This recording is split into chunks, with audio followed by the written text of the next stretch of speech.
마태복음 2장이고요. 1절과 3절 말씀을 함께 보겠습니다. 마태복음 2장 1절로 3절까지 말씀을 우리 같이 한 목소리로 읽겠습니다. 네, 1절입니다. 같이 읽습니다. 헤롯 왕 때에 예수께서 유대 베들레헴에서 나심에 동방으로부터 박사들이 예루살렘에 이르러 말하되 유대인의 왕으로 나시니가 어디 계시냐? 우리가 동방에서 그의 별을 보고 그에게 경배하러 왔노라. 헤롯 왕과 온 예루살렘이 듣고 소동한지라. 아멘. 오늘 말씀의 제목을 먼저 한번 보셨으면 좋겠어요. 오늘 말씀의 제목이 뭐냐면요, 멀리서 온 사람들이라는 제목으로 은혜를 좀 나누려고 합니다. 지난주에 누가복음을 보면서 대림절 첫 번째 주일 말씀을 함께 나누었습니다. 오늘은 대림절 두 번째 주일입니다. 사실 오늘 우리가 이 말씀을 쭉 오래도록 봤습니다. 성탄절기 이 12월 대림절 즈음에 항상 봐왔던 말씀인데 많은 분들이 어라 하면서 생각을 하지 않고 너무 자연스럽게 넘어가는 부분이 있어서 우리 성도님들은 어떻게 생각하실까? 그리고 이 부분을 우리가 은혜 받을 부분이 분명히 있다는 것을 한번 탐구해 보려고 이 말씀을 한번 골라보았습니다. 예수님의 탄생 이야기를 보면은요, 정말 이해가 안 되는 장면들이 몇 개가 있거든요. 그게 뭐냐면은요, 지나칠 정도로 이 베들레헴이 침묵하고 있었다라는 것이 정말 이상한 부분입니다. 누가복음 2장 말씀을 자세히 한번 보시렵니까? 여러분들 2절 말씀 한번 보셔요. 우리가 읽었던 마태복음 2장 2절 말씀 한번 보시면 이상해요. 뭐가 이상할까? 2절 말씀 읽어봅니다. 시작. 유대인의 왕으로 나시니가 어디 계시냐? 우리가 동방에서 그의 별을 보고 그에게 경배하러 왔노라 하니라고 나와 있어요. 뭐가 이상할까? 동방에서 어떤 사람들이 왔어요. 고위 고관, 굉장히 높은 사람들 같은데 찾아왔습니다. 그래서 그들이 물어봅니다. 유대인의 왕으로 누군가 태어나셨다라고 합니다. 메시아 같은데 어디 계신지 아십니까? 누구신지 아십니까? 이 질문을 누가 했냐면 유대인들이 한 것이 아니라 이방 사람들이 했다라는 것이 굉장히 이상한 질문입니다. 이 질문을 듣고 헤롯 대왕이 동방 박사들과 은밀하게 면담을 진행합니다. 헤롯이 물어보지요. 아니, 무슨 말입니까? 제가 왕입니다. 유대인의 왕이 태어났다고요? 그게 무슨 말인지 자세히 설명을 좀 해주셨으면 좋겠습니다. 동방 박사들이 말을 합니다. 우리는 천문학을 연구합니다. 그런데 2년 전부터 유대인의 왕을 알리는 별이 떴습니다. 분명히 왕의 별입니다.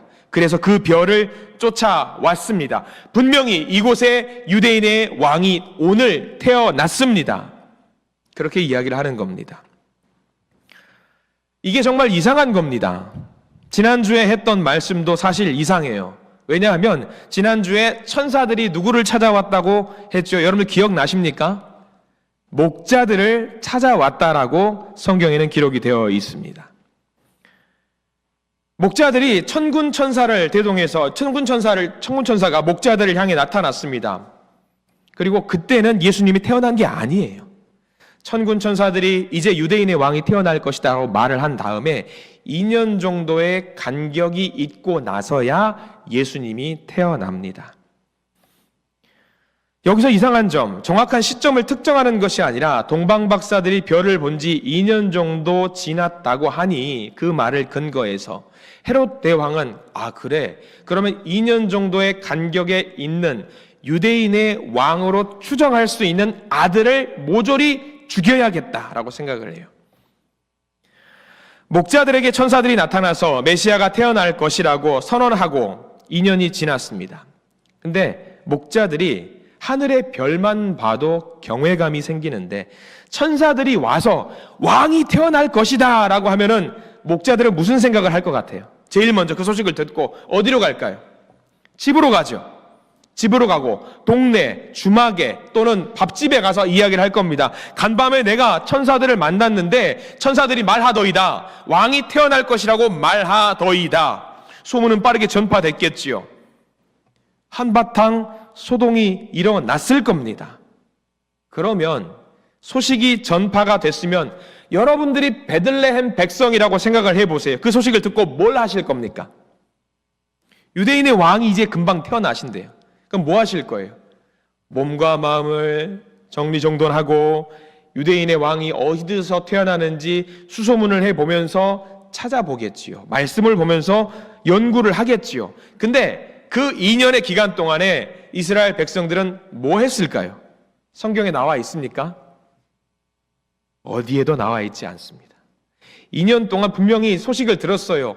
예수님이 태어난다라는 소식을 들었습니다. 근데 유다 백성들은요, 너무나도 조용합니다. 아무 반응도 없어요. 그래서 동방박사가 찾아와서 헤롯 대왕한테 물어보는 거예요. 유대인의 왕으로 나신이가 있다고 들었습니다. 어디 계십니까? 오히려 궁금한 건 누가 궁금한 줄 아세요? 유대인들이 궁금한 게 아니라 누가 궁금하냐면 이방인들이 더 궁금해해요. 이스라엘 백성들은 오히려 그렇게 물어보는 거예요. 그게 무슨 말입니까? 그게 무슨 말이에요? 처음 들은 것처럼. 분명히 유대인들은 생각했을 겁니다. 구약 시대부터 간절히 원했던 메시아가 드디어 태어나게 되는구나. 이제 태어나게 되는구나. 기대감 속에서 하루하루를 살아야 될 텐데 그게 아니었어요. 오히려 그게 무슨 말입니까? 너무 조용한 거예요. 침묵이 유지가 됩니다. 그 이유가 이해가 되지 않는 것이 아닙니다. 왜냐하면 여러분들이 생각하는 메시아, 이 세상을 구원하실 메시아라고 하면은 능력이 있는 분일까요? 능력이 없는 분일까요? 당연히 우리는 생각을 합니다. 능력이 있는 분일 겁니다. 그리고 이 세상을 구원할 그 사람은 여러분 가만 생각해 보세요. 고위공직자 스라의 자녀가 더 적합할까요? 저기 천대받은 사람의 자녀가 더 적합할까요? 우리는 고위공직자의 자녀가 오히려 더 적합할 것이라고 생각을 할 겁니다. 근데 사람들이 그래요. 메시아가 태어났는데 어디서 태어났냐면 어디서 태어났다고 그러죠? 마굿간 말구유에서 태어났다고 생각을 합니다. 말을 합니다. 그러면 사람들이 들어요. 아니 우리의 구세주이고 우리의 구원자이고 메시아면은 말구유에서 태어나는 게 말이 되는가? 어디 저기 높은 데서 태어나야 되는 게 맞지 않는가? 그것은 거짓말일 거야. 나는 그것을 믿을 수가 없어. 아마 그렇게 생각하면서 대수롭지 않게 넘어갔을 겁니다. 심지어 십자가 사건도 마찬가지입니다. 우리를 구원하실 구세주인데 피를 흘리시고 고통을 당하시고 부활하셨다고 하는데 믿을 수가 있어요, 없어요? 믿을 수가 없어요. 왜? 아니 우리의 구세주라는데 십자가 형틀에서 죽는 게 말이 되는가? 나는 저 사람을 믿지 않을 것입니다. 그러면서 예수를 믿지 않는 겁니다. 지금 그 상황이지요. 그러니까 다들 너무 조용한 거예요. 내가 믿는 구세주는 저기서 태어날 일이 없어. 저기서 태어날 이유가 없어. 그러면서 믿지 않은 겁니다. 오늘 동방박사의 이야기도 그렇습니다. 여러분들 2장 3절 말씀 한번 다시 한번 보실래요? 2장 3절 말씀 분명히 소동합니다. 이스라엘 백성들이 그 소식을 듣고 소동해요. 2장 3절 말씀 같이 읽습니다. 시작. 헤롯 왕과 온 예루살렘이 듣고 소동한지라. 동방박사가 찾아왔어요. 유대인의 왕으로 나시니가 있다면서요. 어디 계십니까? 이 소문이 발빠르게 퍼집니다. 소동했다라고 기록이 되어 있습니다. 난리가 났다라는 거예요. 왕이 이미 있는데 새롭게 유대인의 왕으로 태어나셨다고 합니다. 이 소문은요 빠르게 퍼집니다. 사람들이 너무 기다렸던 메시아, 학수고대했던 메시아, 성경 곳곳에서 메시아가 태어날 것이고 이방의 많은 사람들이 예물을 가지고 메시아를 만난다라는 이야기가 선포가 되어 있습니다. 성경에 기록이 되어 있어요. 그래서 동방박사들이 예물을 가지고 왔다라는 이야기가 정말 퍼지고 소동이 일어나는 거예요. 그런데 문제는 뭐냐면 이상한 점은 소동이 반짝하고 일어났는데 거기서 끝나요. 더 퍼지지 못해요. 분명히 동방박사가 찾아왔어요. 구약에 예언된 대로 동방박사들이 찾아왔어요. 이방 사람들이 예물을 가지고 찾아왔습니다. 그런데 반짝하고 끝나는 거예요. 들떠 있는 것도 아니고 앞으로 뭔가 변화가 된다거나 획기적으로 개혁이 이루어진다거나 하는 것이 아니에요. 예수를 찾는다거나 하는 것도 아니에요. 그냥 움직이지 않아요. 반짝하고 소동하고 끝나요. 이게 너무 이상한 겁니다. 우리나라에서 여러분들 제일 잘 나가는 보이밴드가 있다라고 한다면 어느 팀일 것 같아요? 여러분들 혹시 아세요? 어른들도 이쯤은 알아야 됩니다. 우리나라에서 제일 유명한 보이밴드가 뭘까요? BTS라고 합니다. BTS가 뭔지 모르시는 분들 공부하셔야 됩니다. 자녀 손들하고 대화가 하시려면 BTS 공부하셔야 됩니다. 근데 여러분 상상을 해보세요. BTS가 여기 울산 한신교회에서 공연을 한다고 생각을 해보십시오. 상상만 해보자고요. 모시고 올 그분들 데리고 올 게 너무 어려우니까. 근데 만약에 BTS가 여기서 공연을 한다고 치면은 이 우리 교회 어떻게 되는 줄 아세요? 전 세계에서 비행기 티켓을 끊어가지고 사람들이 여기 다 와요. 이 좌석은 발 디딜 틈 인산인해가 이루어져요. 난리가 나는 거예요. 소동이 나는 거예요. 생각해 보세요. BTS 같은 유명한 팀 애들이 어딘가 와가서 공연을 한다라고 하면은요, 난리가 나요. 그 지역은요, 이 교회만 난리 나가는 게 아니라 울산광역시 자체가 뒤집어지는 거예요. 숙박업소를 예약을 해야 되고 안전 문제라든가 치안 문제를 신경 써야 되기 때문에 관공서에서도 난리가 나는 겁니다. 정말 소동이 일어나는 거예요. 마찬가지예요. 비교가 되지 않을 메시아예요. 예수 그리스도 유대인의 왕이 베들레헴에서 태어난답니다. 그럼 어떤 일이 벌어져야 되는 것이 정상이겠습니까? 난리가 나야 되는 거예요. 난리가 나야 되는 거예요. 근데 많은 사람들이 소동 반짝 일어나고 끝났다라는 거예요.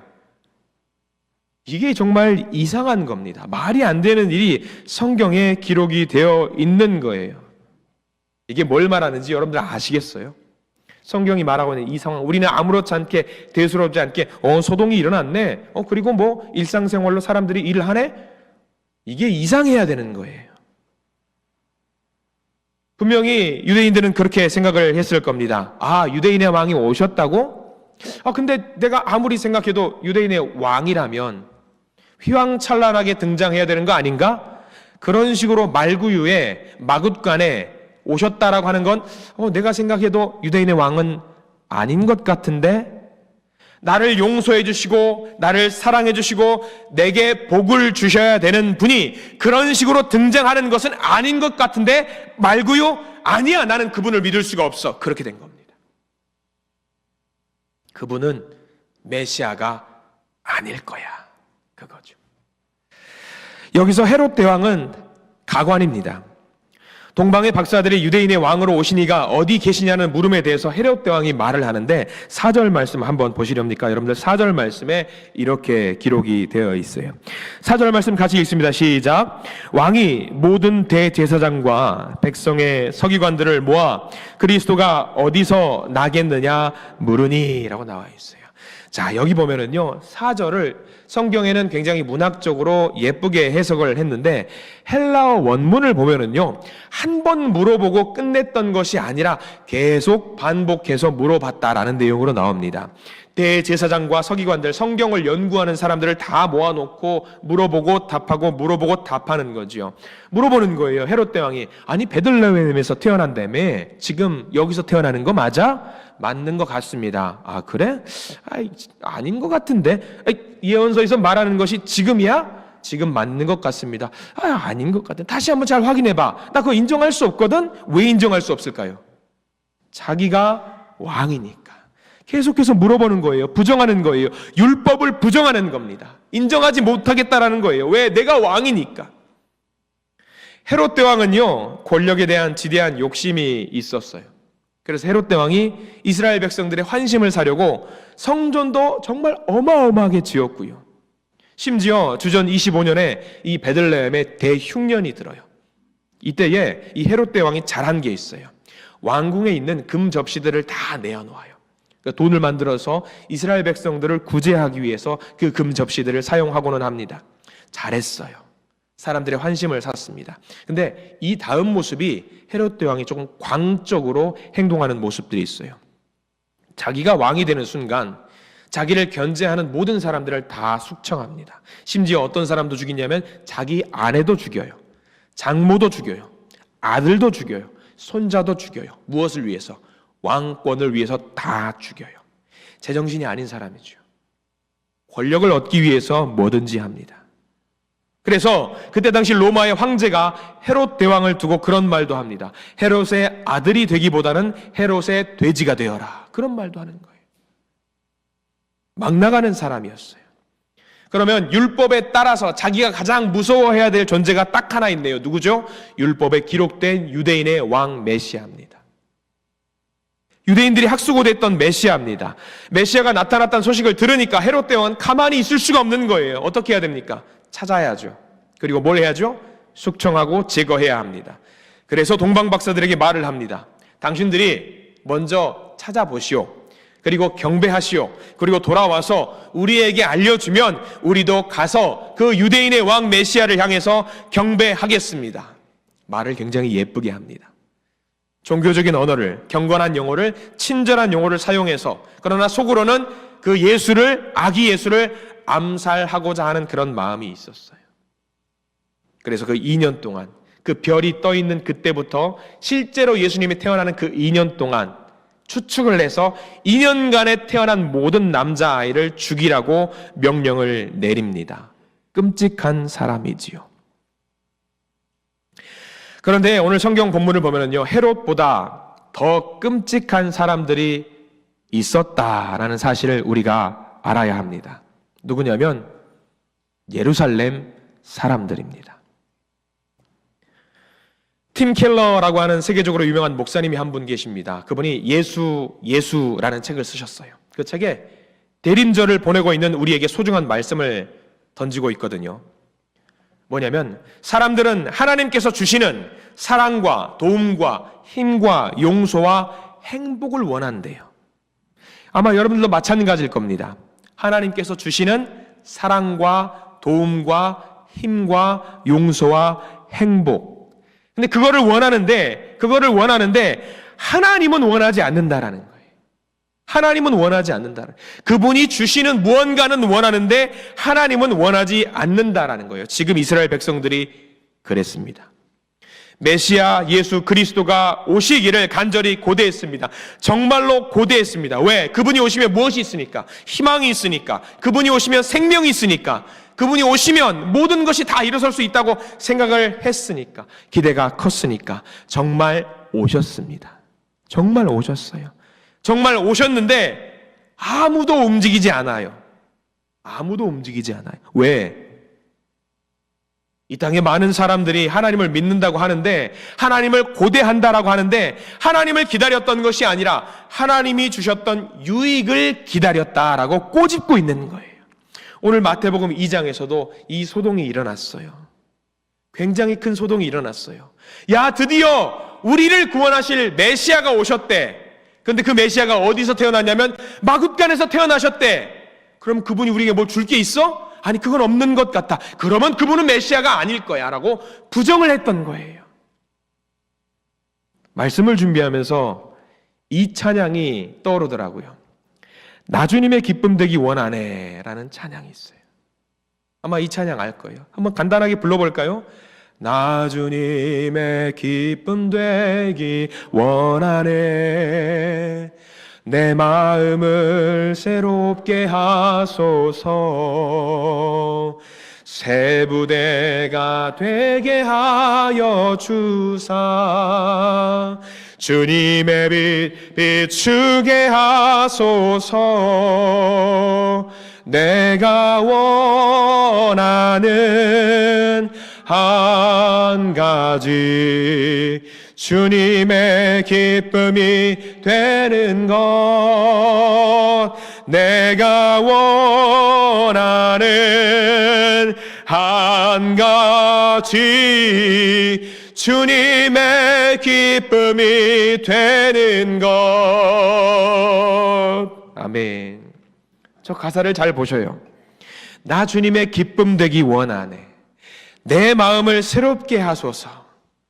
새 부대가 되게 하여 주사. 주님의 빛 비추게 하소서. 내가 원하는 한 가지 주님의 기쁨이 되는 것. 내가 원하는 한 가지 주님의 기쁨이 되는 것. 여러분 아멘이십니까? 아멘으로 우리가 화답해야 됩니다. 우리가 원하는 것, 하나님으로부터 주어지는 것이 아니라 그저 내가 주님의 기쁨이 되기를 원해야 되는데, 그렇지 않고 주님께서 내게 기쁨이 되었으면 좋겠습니다. 이래야 되는데 주님이 주시는 것이 내게 기쁨이 되면 이거 안 되는 거 아닐까요? 많은 사람들이 그것을 원했어요. 하나님이 기쁨이 돼야 되는데, 예수 그리스도가 기쁨이 돼야 되는데 그게 아니었어요. 주님 말고, 예수 그리스도 말고, 메시아 말고 그분이 주시는 것이 기쁨이 되어야 합니다라고 했다라는 거예요. 지금 우리도 그래요. 여러분 신앙생활 한번 곰곰이 되뇌어 보세요. 하나님이 기쁨이 되어야 됩니다. 주님이 기쁨이 되어야 됩니다. 근데 그게 아니에요. 기도할 때 주님 이거 주세요. 이걸 주셔야지 제가 기쁩니다. 여러분 이렇게 기도하신 분들 많이 안 계십니까? 이스라엘 백성들이 그랬대요. 이스라엘 백성들이 그랬대요. 그래서 이스라엘 백성들이 메시아가 태어났음에도 불구하고 조용히 침묵하고 있었던 이유가 바로 거기 있어요. 내가 원하는 것을 주시는 분이 아니구나. 그래서 침묵할 수밖에 없었던 겁니다. 모두가 하나님을 사랑한다고 말을 합니다. 우리들도 하나님을 사랑한다고 고백합니다. 그럼에도 불구하고 내가 주님의 기쁨이 되어야 되는데 나를 주님으로 드리는 사람들이 전혀 없습니다. 자, 여기까지 서론이 굉장히 길었어요. 헤롯 대왕과 베들레헴 사람들의 이 침묵의 이야기를 가지고 온 이야기는 사실 오늘 말씀 제목처럼 멀리서 왔던 사람들에 대한 이야기를 하려고 이렇게 서론이 길었어요. 멀리서 왔던 사람들이 누구냐? 동방박사들입니다.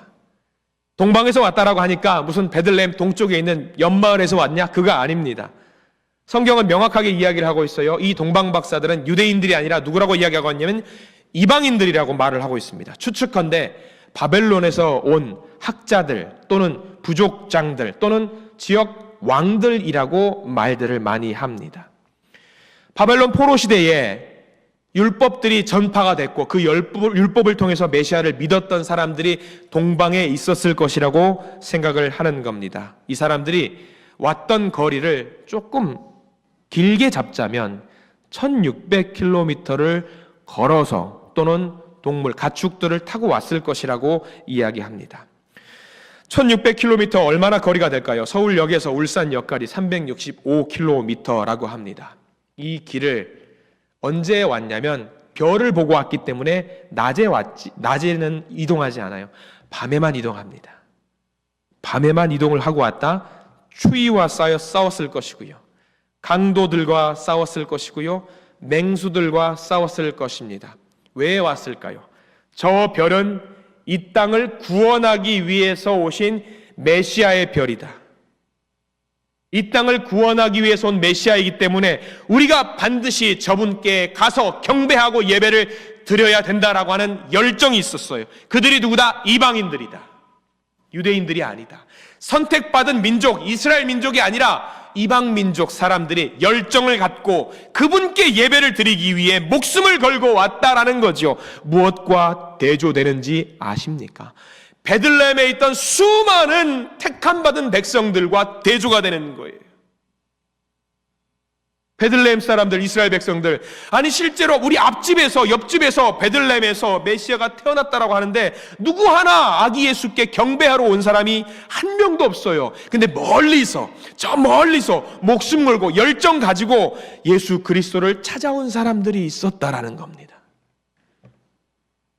베들레헴 이스라엘 사람들은 무언가 얻을 게 있나 하고 쭈뼛쭈뼛 한번 소동이 일어났어요. 야, 내가 뭐 얻어먹을 거 있을까? 저기가 뭐 얻어먹을 거 있을까? 아이, 얻어먹을 거 없네. 아유, 나는 관심 없어. 근데 그게 아니에요. 하나도 얻을 게 없는 이방 사람들이 와서 경배하고 예배 드렸다라고 하는 것이 너무나도 소중한 말씀이고 그 말씀이 오늘 마태복음 2장에는 숨겨 있는 거예요. 저는 우리가 이 말씀을 통해서 깨달아야 될 것이 하나 있다라고 믿습니다. 뭐냐면 주님, 우리가 이 대림절을 보내고 있는 이 시기에 소동으로 끝나지 않게 해 주시옵소서. 이 기도를 해야 돼요. 노래도 나오고 흥겨우니까 두근거리지요. 두근거리는 것에서 끝나지 않게 해주세요 라고 여러분들 기도하셔야 됩니다. 열정과 열심을 가지고 하나님께 이방 사람 동방 박사들처럼 예배드리는 마음으로 주님을 찾아갈 수 있게 해달라고 기도하셔야 됩니다. 이게 오늘 말씀이 우리에게 주시는 핵심입니다. 한 가지만 더 보이려고 합니다. 마태복음 2장 말씀 우리가 짧게 봤지만 마태복음 2장 전체를 두고 보면은요, 하나님의 자녀들이, 이스라엘 백성들이 결국 누구를 죽이는지 아세요? 예수 그리스도를 죽입니다. 근데 반대로 택함받은 백성이 아닌 이방 사람들이 어떻게 하는 줄 아세요? 그 이방 사람들이 예수님을 영접합니다. 이스라엘 백성들이 예수님을 좋아하고 영접해야 되는 게 정상 아니겠습니까? 하나님의 백성이니까요. 근데 그게 아니에요. 반대입니다. 예수님께서 예루살렘 성에 들어가실 때 환영한 사람들이 누군지 아세요? 이스라엘 백성들이에요. 유다 백성들이에요. 아, 주님 오십니까? 호산나 다윗의 자손 어서 오십시오라고 환영했습니다. 춤추면서 환영했습니다. 근데 몇 달도 아니에요. 몇 년도 아니에요. 며칠이 지나지 않아서 그 찬양의 소리가 무슨 소리로 바뀌는 줄 아십니까? 저 예수를 십자가에 못 박아라. 저 예수를 십자가에 못 박아라. 그랬어요. 반대로 택함받지 않았던 이방인들은 어떻게 반응한 줄 아세요? 오히려 하나님을 사랑합니다. 오히려 하나님을 사랑하는 두 명을 소개해 보려고 합니다. 이방인들이에요. 마태복음 27장 말씀 보면은요, 성경을 안 찾으셔도 됩니다. 여러분들이 아시는 이야기입니다. 예수님께서 십자가에 매달려 죽으실 때에 대제사장들과 이스라엘 사람들은 껄껄 웃으면서 예수님을 조롱해요. 조롱하는 순간에 유달리 한 명이 드러나는 도드라진 사람이 한 명 있는데 누구냐면 이방 나라 군인 로마의 백부장이 말을 합니다. 뭐라고 말을 하냐? 십자가의 사건을 보고 경배하듯이 그 백부장이 고백을 합니다. 뭐라고 고백하냐? 이분이야말로 진실로 하나님의 아들이었다라고 고백을 합니다. 이방 사람이 믿게 됐던 거예요. 메시아를 믿게 됐는 겁니다.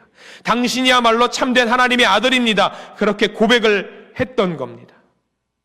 유대인과 이방인의 대조점이에요. 그리고 이방인이 또 등장하지요. 27장에 나타난 방금 로마군이 백부장 말고 8장에도 백부장이 한 사람 등장합니다.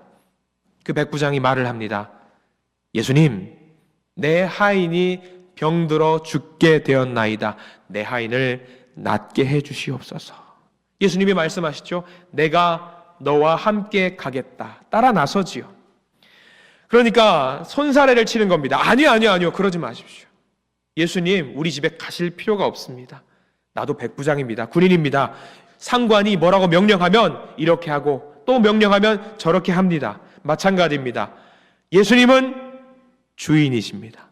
메시아십니다. 그저 말씀만 하시면 됩니다. 예수님이 그 믿음을 보고 그 고백을 듣고 놀랍니다. 충격을 받으십니다. 내가 이스라엘에서 이런 믿음을 본 사람이 없다. 이방인은 받아들여요. 근데 누가 거부하냐면 예수를 믿는다라고 하는 그때 당시에 이스라엘 백성들이 오히려 메시아를 거부하더라는 거예요. 충격적인 거죠. 마태복음 8장에 나온 백부장의 고백을 듣고 주님께서 한마디 더 하시는 말씀이 있어요. 이 말씀은 꼭 보셔야 되겠더라고요.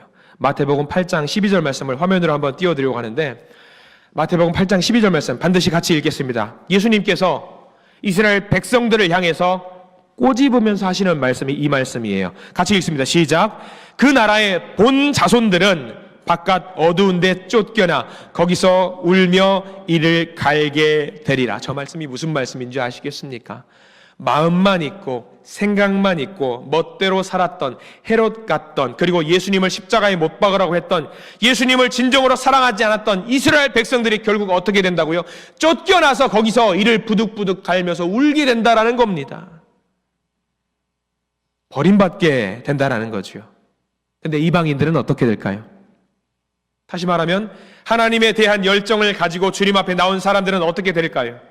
하나님께 칭찬을 받고 사랑받는 사람이 된다라고 성경에는 나와 있습니다. 오늘 본문을 통해서 성경이 말씀이 우리에게 이야기하고 있는 것은 뭔지 아시겠죠? 우리가 하나님 앞에서 열정의 사람이 되어야 된다라는 겁니다. 대륜절 여러분들 많은 노래 부르시잖아요. 흰눈 사이로 썰매를 타고 달리는 기분. 그러다가 넘어지면 어떡합니까? 그게 아니라 가슴에 콩닥거리는 그 두근거리는 거 말고 내가 진짜로 예수님을 정말 사랑하고 예수님의 오심에 대해서 정말로 기뻐하고 예수님을 오실 것에 대한 내 마음속에 오실 것이라는 그 기대감에 사는 열정이 있는 그리스도인, 저와 여러분들이 그런 그리스도인들이 되시기를 간절히 축원합니다.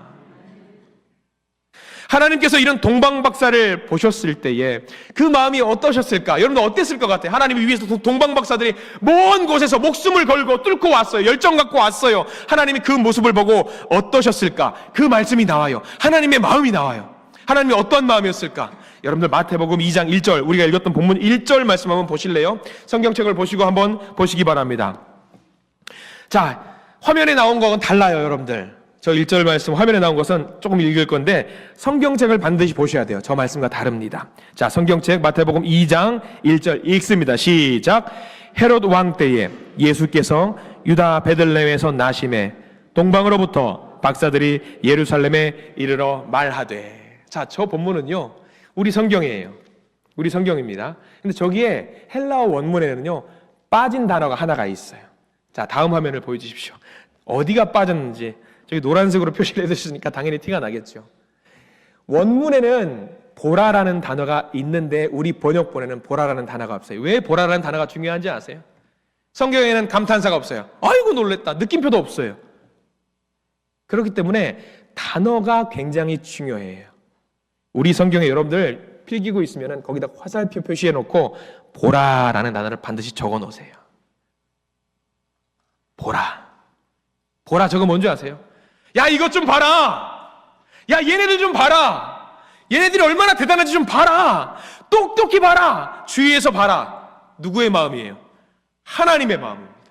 하나님의 마음. 그냥 동방박사가 온 게 아니에요. 동방박사가 왔는데 하나님 보면서 너무 놀라가지고, 야, 얘네들 좀 봐라. 야, 얘네들 정말 대단한 일을 한다. 열정 갖고 있다. 대단한 열정이 있다. 하나님 나를 정말 사랑하는구나. 보라 라는 단어가 들어있는 거예요. 저게 하나님의 마음이에요. 동방박사, 이방인들의 마음을 보면서 하나님이 너무 기뻐하시는 거예요. 근데 이스라엘 백성들을 보고 저 보라라는 단어가 있어요, 없어요? 없어요. 이스라엘 백성들은 그런 게 없어요. 저렇게 멀리 와서 하나님께 예배를 드려요.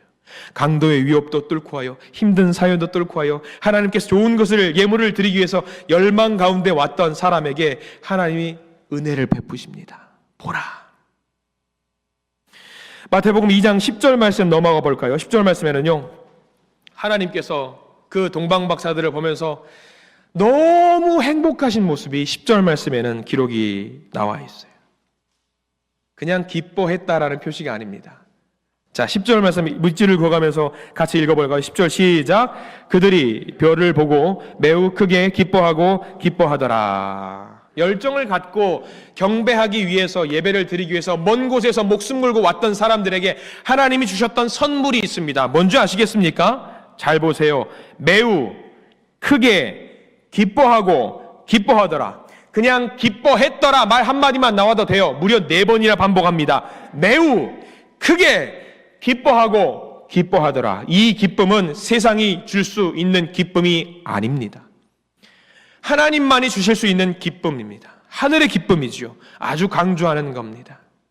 힘든 길을 뚫고 왔지만 그들이 얻을 수 있었던 것은 하늘의 기쁨을 얻을 수 있었다라는 말입니다.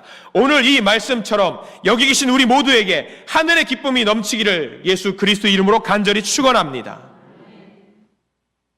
또 하나가 더 있습니다. 12절 말씀도 보실래요? 마태복음 2장 12절 말씀 같이 읽겠습니다. 시작. 그들은 꿈에 헤롯에게로 돌아가지 말라 지시하심을 받아 다른 길로 고국에 돌아가니라. 이 말씀 우리가 굉장히 무미건조하게 읽죠. 무미건조하게 읽을 말씀이 아니에요. 다시 한번 잘 보셔요.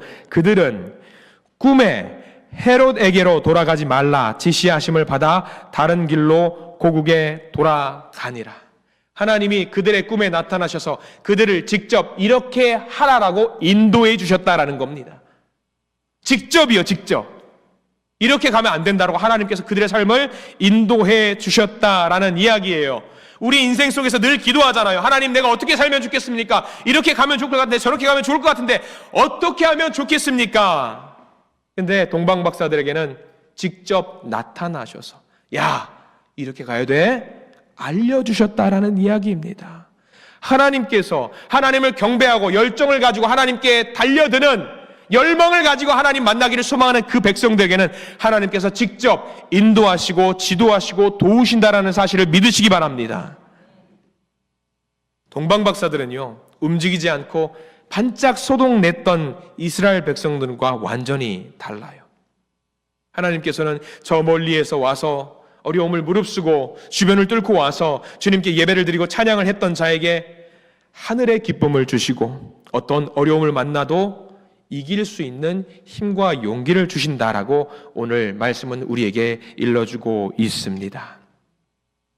대림절, 이 동방박사들이 누렸던 것처럼, 로마 백부장들이 누렸던 것처럼 하나님께서 인도하시는 놀라운 복을 누리기를 간절히 소망합니다. 적극적으로 예배를 드리고 더 사랑하고 적극적으로 주님을 찬양하시는 모든 성도님들이 되시기를 간절히 축원합니다. 그렇게 찬양을 하고 주님 만나면 주님이 우리에게 무엇을 주신다고요? 기쁨을 주신대요. 그리고 우리 삶을 완전히 바꿀 수 있도록 인도하신답니다. 이 대림절의 때 이렇게 예배를 드리지 않는 마태복음에서 말하고 있는 세상, 그 세상 속에서 살아가지 마시고 허락하신 기쁨과 허락하신 인도하심을 받는 동방박사들과 같은 멋진 삶을 누리시기를 소망합니다. 언제나 주님 안에서 열정적으로, 정말 열정적으로 주님을 사랑함으로 말미암아 하늘의 복을 받아 누리시는 믿음의 성도님들 되시기를 예수 그리스도 이름으로 축원합니다. 기도하겠습니다.